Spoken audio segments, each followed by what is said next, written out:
Հայաստանի փրկելու համար իրեն պետք է վռնդել Հայաստանից, բայց որպեսզի ինքը կարողանա փրկվի, ինքը ձեզ փորձում է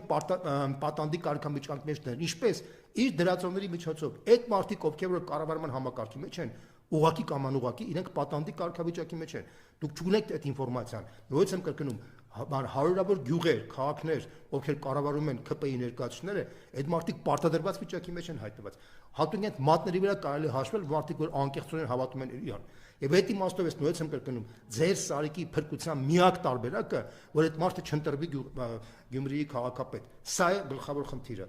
Ինչ վերաբերվում է մյուս ընդդիմադիր գործիչներին, մյուս տեխնացիներին, ես կոչ եմ անում ձեզ անկախ ամենից միասնական հանդես գալ, միասնական տարբեր տիպի մրցակցային տրամաբանություն շրջանակներին, բայց դուք պետք է միասնական հանդես գալ, որտեղ բացի ձեր անձնական շահից դուք պետք է հիշեք, որ կա Գյումրի քաղաքի